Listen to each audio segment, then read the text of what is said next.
Bonjour tout le monde, bienvenue ou re-bienvenue au podcast Nuance. J'espère que vous allez bien. Mon nom est Marie-Lou, je suis l'animatrice du podcast et aujourd'hui, comme co-animatrice, j'ai la chance d'être en compagnie d'Audrey-Anne Tremblay. Bonjour! Hello! Quel bonheur! Quel bonheur! Ça va bien? Oui, ça va très bien. Oui, ça fait drôle de te le demander vu qu'on vient de se le demander. Vu qu'on vient de se le demander hors caméra. Bonne année à tous! Oui, bonne année à tous. On prend le temps quand même, c'est ça, de faire comme si on ne s'était pas parlé avant l'enregistrement. Exactement. C'est jamais arrivé. Non, jamais. On vient de se rencontrer. On s'est rencontrés à Saint-Hyacinthe, à l'école de théâtre. Tu étais dans le fond dans la cohorte plus vieille d'un an, finalement. Exactement. Fait que tu as terminé en 2015. 2015. Et là, tu viens de graduer de l'École nationale de l'humour. Ben, ça fait un petit moment, finalement. Depuis le mois d'août, ou 2023. Fait que ça fait pas si longtemps que ça. Ouais, comment ça se passe, ta sortie de l'école? Ça se passe bien. Je trouve ça le fun. Je suis contente d'être une femme en humour en ce moment. J'ai plein de projets. Puis pour vrai, j'adore ça, jouer mes propres blagues. Ah, ça doit. C'est vraiment le fun. Ça doit. Est-ce que tu avais toujours su qu'il y avait une partie de toi qui pourrait faire de l'humour comme ça? Tu sais, mettons, on se replonge dans les années où on était à l'école de théâtre. Y avait-tu une partie de toi qui se dit « Ah, j'aurais pu faire le NH » ou c'était même pas une possibilité à ce moment-là? Je pense que je m'imaginais pas faire de stand-up. Je pense que l'humour et le comique a toujours fait partie de ma vie. Ben oui. Tu sais, je viens du milieu de l'improvisation à la base. Puis même en théâtre, ce que j'aimais faire, c'était du comique. Fait que, tu sais, c'était pas si loin, mais par contre, justement, d'écrire mes propres jokes, pour moi, c'était comme impossible. C'était vraiment un gros step. Puis je pense que c'était pas prévu non plus. Ça s'est vraiment fait en peu de temps. Je pense que la pandémie nous a tous donné envie d'essayer des nouvelles choses. Puis j'ai pris un cours de soir à l'ENH et je me suis inscrite. Puis bien, finalement, deux années plus tard, mais voilà. Ah, t'es bonne. Ça m'a pas tant surpris, moi, quand j'ai su que t'allais à l'École nationale de l'humour. Je me souviens plus qui me l'avait dit. Je pense que j'avais su pour toi, Pascal et Magali. Ouais. Je pense que les trois, ça devait être avec Francis, on en discutait. Puis là, pour les trois, en fait, j'ai fait « Oh mon Dieu, mais oui! » Tu sais, puis c'était effectivement un bon moment durant la pandémie de faire « Hey, je vais essayer d'autres choses, tu sais, autant s'ouvrir d'autres portes. » Puis c'est ça, quand j'ai entendu ton nom, je me dis « Oh mon Dieu, mais oui! » Pourquoi sûr, pas? Essayons-le. Mais t'as toujours eu un timing comique comme de débile. Tous les rôles que moi, je t'ai vu jouer à l'école de théâtre, c'était ton côté comique, le côté comme absurde un peu qui ressortait. Fait que je me disais comme, oh mon Dieu, c'est sûr qu'elle va être bien. C'est là-dedans que je me sentais bien. Puis à jouer du Lady Macbeth, c'était pas ma force. C'était pas ma force. Mais t'étais bonne quand même. C'est gentil. Mais non, mais c'est vrai, je l'ai dit dans le sens que t'étais bonne autant comique que dramatique, mais c'est vrai qu'il y a comme une aisance puis un naturel dans le comique. Fait que c'est le fun d'aujourd'hui, toi, de pouvoir écrire ton stand-up. Ça doit Exactement. C'est vraiment malade. cool, finalement. Puis d'avoir déjà fait une école d'art, mettons, avant d'aller à l'école de l'humour, est-ce que tu avais l'impression que tu avais déjà comme un bagage puis que tu avais comme des acquis ou à l'inverse, tu te disais, OK, je repars à zéro puis il y a de quoi de complètement déstabilisant, finalement? Bien, ma façon de le voir à ce moment-là, c'est que, tu sais, j'avais la chance de savoir jouer. J'avais la chance de savoir être confortable sur scène. Fait que ça, c'était déjà un plus, oui. Cela dit, tu sais, je regrette pas du tout parce que, dans le fond, je savais pas comment être moi sur scène. Parce que, tu sais, je fais de l'improvisation, ce qui est pas mal tout le temps des personnages sur scène. J'ai appris à incarner un personnage au théâtre, mais par contre, j'ai jamais appris à être moi, Audrey-Anne, sur une scène avec mes propres blagues puis un micro puis faire comme bon, tu sais, je savais pas qui j'étais. Moi, sur scène. Tu sais, des fois, on est comme, ben oui, mais fais juste être toi, mais c'est pas si facile que ça, pour vrai, là. Ah, mon Dieu, non, moi, ça me terrifie, pour vrai, dans le sens où tu me demanderais de comme créer un numéro puis, je sais pas, d'aller faire un 5 au bordel, je serais figée. Moi, ce que j'aime justement dans le théâtre, c'est de jouer d'autres choses, de jouer des personnages. Tu me demandes d'aller sur scène en tant que moi, Marie-Lou. C'est plus compliqué, oui. Il y a comme un abandon qui se fait quand il y a une distance, tu sais. Mais là, c'est ça. C'est moi. Puis après ça, c'est quoi exactement mon style? C'est quoi que je veux faire? Parce qu'autant je suis une fan immense des Denis de relais, mais si je vais juste crier des choses misogynes sur scène ou whatever, que je fais juste... Tu sais, je peux pas faire ça, là. Ça marche pas. Les gens vont faire comme, qu'est-ce qui se passe? Fait que... c'est drôle. Il faut vraiment... Faut se reconnecter à soi puis savoir aussi qu'est-ce que j'ai à dire, tu sais. Wow! Ah, c'est vraiment intéressant. Ça doit être super... super intéressant, c'est ça, de comme faire une autre école, mais pas... comment je dirais, c'est pas la même pratique, finalement. C'est pas les mêmes... Parfois, peut-être les mêmes thèmes abordés. Je prends l'exemple, je sais pas moi, de l'aisance corporelle. Oui, on le voit en théâtre, mais quand tu le fais pour l'humour, pour le stand-up, c'est complètement autre chose. Exactement. C'est chacun un style différent, là, dans le sens que je suis pas en train de dire que on te dit d'être absolument toi sur scène, puis de qu'est-ce que toi, Marie-Lou, mettons, t'as à dire. Il y en a qui sont beaucoup plus absurdes. Je pense que de mon côté, j'ai un côté... conter des histoires, mais avec une petite folie qui m'appartient bien à moi. C'est le fun. OK. Merci pour ce beau partage. Un grand plaisir. On va commencer. Oui, j'ai tellement hâte. Moi, je tiens à dire que je suis une grande fan du podcast. OK? J'étais charmée quand tu m'as invitée. Je suis la personne qui écrit en majuscule sous toutes les publications TikTok en écrivant « Mais pourquoi? Qu'est-ce qui s'est passé? Je veux des... » Tu sais, c'est moi qui écris en caps lock. Mais il en faut des personnes comme toi. Merci. Moi, je suis toujours charmée quand je vois très investie. Que tu t'es impliquée dans les commentaires. J'adore.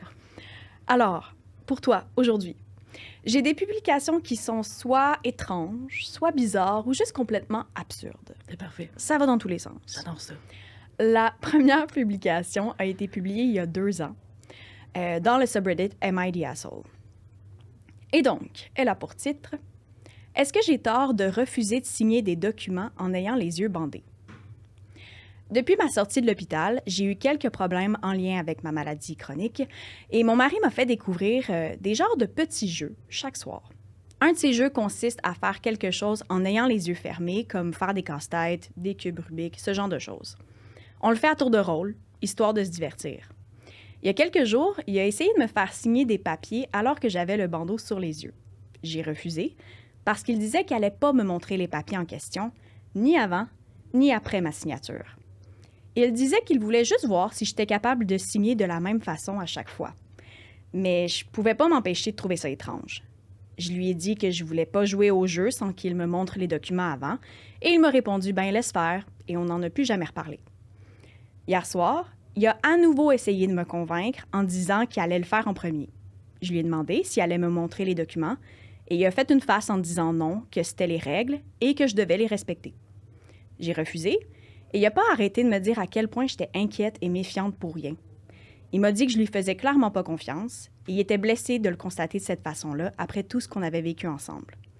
On s'est chicanés, et je lui ai dit de juste plus jamais en reparler. Il était fru, mais il arrêtait pas de dire à quel point c'était pas une grosse histoire. Il a encore parlé du fait que je lui faisais pas confiance, que c'était déplacé de ma part de penser que c'était louche comme demande. Je suis peut-être parano, mais je pouvais pas m'en empêcher. Je pense que j'ai eu tort d'avoir agi comme ça alors qu'il était présent à mes côtés à l'hôpital, sachant que ma propre famille n'est même pas venue me rendre visite. Alors... Mais c'est quoi qui voulait y faire signer des aides médicales à mourir? Imagine! Je comprends pas. Je veux dire, si c'est un jeu, moi, je me dis, si vraiment, là, il voulait jouer au jeu, prendre une feuille lignée, m'ont dit avant, et l'objectif est de signer sur les lignes le plus possible. Au pire, mais... Je sais pas. Des papiers de divorce. Ils ont-tu divorcé après, tu sais? Ben, c'est clairement de quoi d'important. Mais comme... Je comprends pas comment lui, il peut penser que c'est une bonne stratégie. Tu sais, ça peut être des papiers de divorce, comme ça peut être peut-être... il veut-tu, genre, je sais pas, faire un emprunt à la banque, genre, puis ça y prend sa signature à elle? Comme... C'est tellement étrange. C'est plus un jeu rendu là. Non, c'est pas un jeu. Puis comme, je la comprends d'être parano, je comprends même pas qu'elle se sente mal mais c'est ça. de se sentir parano. C'est comme, voyons. C'est ça qui me reste, c'est qu'à la fin, en même temps, il a été avec moi tout le long à l'hôpital. Mais oui, mais aurais-tu eu la même réaction si, justement, il te fait signer l'aide médicale à mourir, tu sais? Oh, il est non fin. Ah, mon Dieu. C'est ça l'affaire, c'est que mettons, elle mentionne pas c'est quoi sa maladie, mais elle a des problèmes de santé, une maladie chronique quelconque. Là, en ressortant de ces jours-là à l'hôpital, il est comme, haha, des petits jeux et tout. Tu sais, si tu as une affaire de... En anglais, ils vont dire DNR, là, do not resuscitate. Là. Genre, si elle a un problème puis que son cœur lâche, c'est comme, faut pas la... Ouais, genre, c'est quoi? Là, comme... C'est plus un jeu. Mais non, je sais! C'est plus un jeu. Puis comme...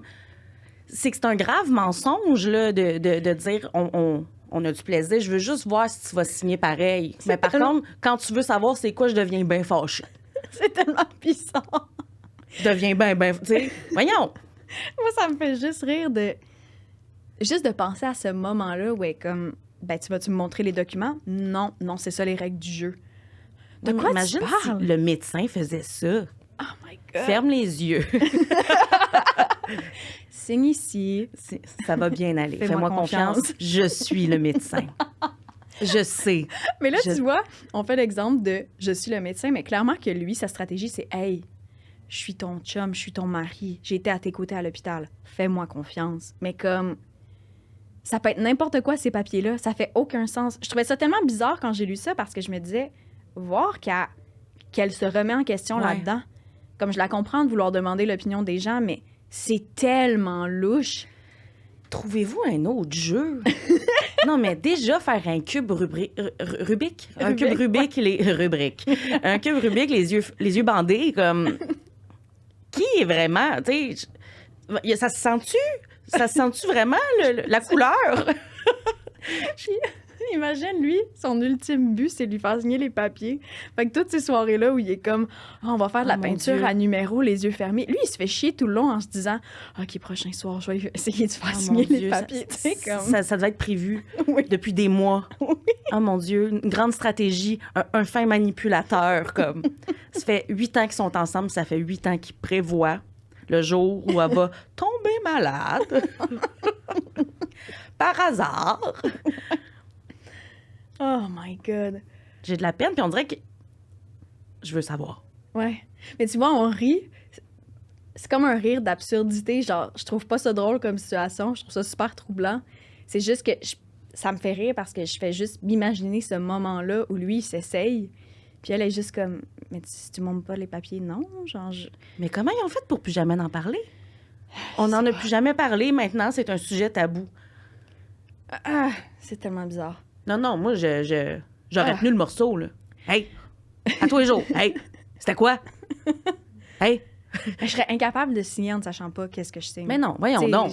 C'est trop important, une signature. Mais c'est parce que même après, tu sais, même si elle accepte de signer, mais de voir les papiers après...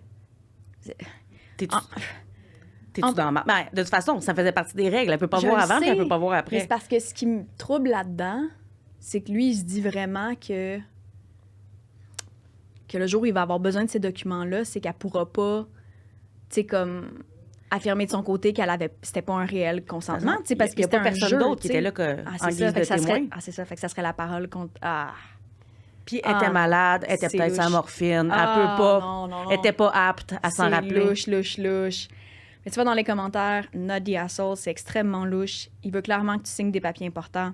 Documents financiers, demande de prêt, testament, papier de divorce, la liste est longue. Testament, c'est bon, ça. Ne signe rien en ayant les yeux bandés, même que je ne signerai plus aucune feuille blanche qui traîne. Fait que, ouais. Puis la personne répond à ce commentaire-là.